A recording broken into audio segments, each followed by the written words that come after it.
সাতভাগে কোরবানি করার বিষয়ে আপনার বক্তব্য জানতে চাই। কোরবানের গরু জবাইয়ের সময় অংশীদাররা একসাথে থাকা কি আবশ্যক? কোরবানির মাংস বন্টনের নিয়মটা একটু বলবেন। কি পরিমাণ সম্পদ থাকলে কোরবানি করা ওয়াজিব হয়? নিজের ঘরের বড় গরু বিক্রি করে অন্য গরু কিনে কোরবানি বিধান কি? কোরবানির জন্য উপহার পাওয়া পশু কি বন্টন করতে হবে? আপনি হাহা রিয়েক্ট দেওয়াকে পুরোপুরি হারাম বলেছেন। রসিকতা বোঝানোর জন্য কি হাহা রিয়েক্ট দেওয়া যাবে না? ইতিমধ্যে অনেকগুলো প্রশ্ন আমাদের কাছে চলে এসছে।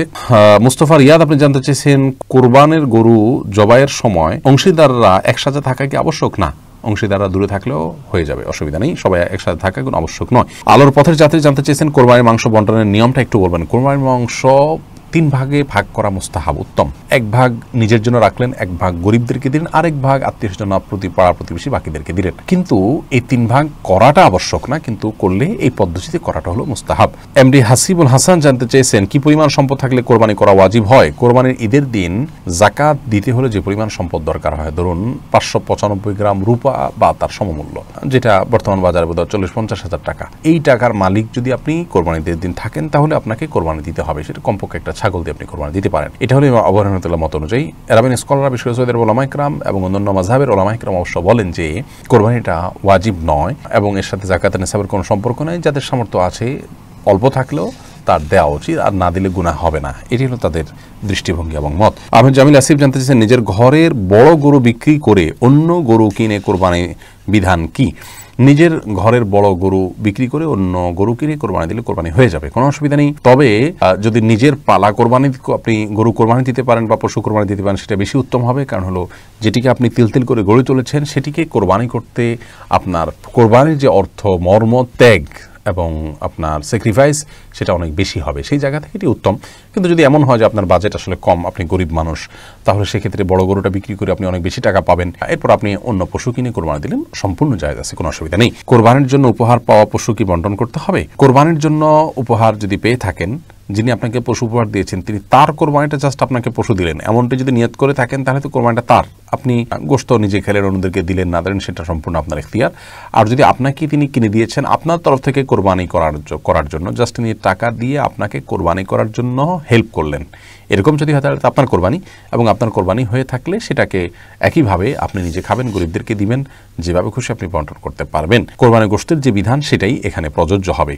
এসব ক্ষেত্রে আসলে যিনি কিনে দিয়েছেন, যদি এমন হতে পারে যে তিনি তার কোরবানিটা জাস্ট আপনাকে দিয়েছেন করবার জন্য, তাহলে সেটি ক্লিয়ার করে নেওয়া উচিত এই সম্ভাবনা থাকলে। ফাতেমা তাবাসসুম আপনি জানতে চেয়েছেন, সাতভাগে কোরবানি করার বিষয়ে আপনার বক্তব্য জানতে চাই। এই বিষয়ে আমাদের বক্তব্য রয়েছে ইউটিউবে, ফেসবুকে। আমাদের বক্তব্য হলো জামহুরের বক্তব্য, অর্থাৎ সংখ্যাগরিষ্ঠ আলেমরা, সব যুগের সংখ্যাগরিষ্ঠ আলেমদের যে মত, সেটাই আমাদের মত। সেটা হলো যে একটা গরু বা একটা ওঁটে 7 ভাগে কোরবানি যথেষ্ট হবে। নবী সাল্লাল্লাহু আলাইহি সাল্লামের হাদিসের ব্যাখ্যাকে অনেক উলামায়ে কেরাম এভাবে বুঝেছেন যে এটি নির্দিষ্ট হজের সফরের জন্য এবং হাজি সাহেবদের জন্য, যার কারণে তারা কোরবানি উট এবং গরুতে 7 ভাগে অংশগ্রহণ করাটা শুধু ওই জন্য খাস করেছেন, সাধারণ কোরবানির জন্য রাখেননি।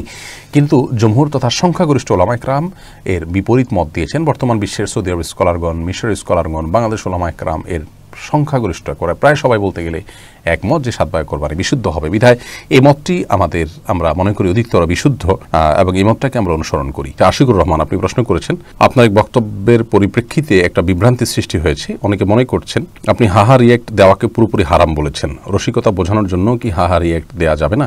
আশা করি বিষয়টা পরিষ্কার করবেন। ভাই আশিকুর রহমান, আমরা অত্যন্ত পরিষ্কারভাবে জানিয়েছি যে রসিকতার ছলে, মজার ছলে কাউকে নিয়ে কারোর সাথে হাসাহাসি করেন এবং হাহা রিয়েক্ট দেন, যার সাথে এটি করছেন তিনিও সেটাকে মজা হিসাবে নিয়েছেন, তাহলে সেক্ষেত্রে এটি সম্পূর্ণ জায়েজ আছে। আপনার একজন বন্ধু ফেসবুকে কোনো কিছু পোস্ট করেছেন, আপনি জানেন যে সেটি নিয়ে আপনি হাসাহাসি করলে সেও এনজয় করবে, বরং এটি বিষয়টাই এরকম, তাহলে সেক্ষেত্রে এই ধরনের ক্ষেত্রে হাহা রিয়েক্ট দেওয়া সম্পূর্ণ জায়েজ, এটি না জায়েজ হওয়ার কোনো কারণ নেই। আমরা শুধুমাত্র বলেছি যদি কাউকে বিদ্রুপ করে, ব্যঙ্গ করে, ঠাট্টার ছলে তুচ্ছ করতে গিয়ে, ছোট করতে গিয়ে যদি কেউ কাউকে হাহা রিয়েক্ট দেয়, সেটি সম্পর্কে আসলে চারিত্রিক অধপতন এবং নৈতিক স্খলনের বিষয়টি এই পর্যায়ে চলে গেছে যে এখন অসুস্থতাটাকেই আমরা সুস্থতা এবং স্বাভাবিকতা মনে করি। কেউ যখন আমাদের অসুস্থতার কথা ধরিয়ে দেয়, সেটা নিয়ে আমাদের চুল পরিমাণ, বিন্দু পরিমাণ চিন্তা করার ফুরসতটুকু পর্যন্ত হয় না। এটা হলো দুঃখজনক বিষয়।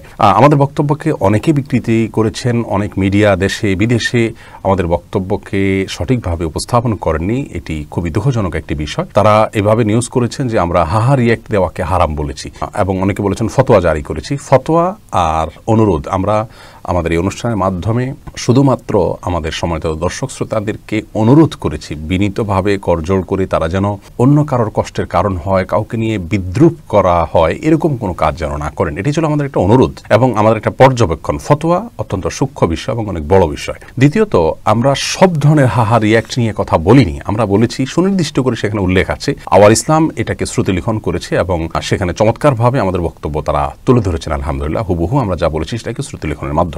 অতএব এটি নিয়ে ধোঁয়াশার কোনো কারণ নেই। পৃথিবীর এমন কোনো ধর্ম, এমন কোনো গোষ্ঠী, এমন কোনো সভ্যতা বা এমন কোনো সুস্থ মস্তিষ্কের মানুষ কি আছেন যিনি মনে করেন বা যে সভ্যতা বা যে ধর্ম মনে করে যে কাউকে নিয়ে বিদ্রূপ করা, ব্যঙ্গ করা, ঠাট্টা করা, তাচ্ছিল্য করা জায়েজ আছে, বৈধ, এটা কেউ মনে করেন?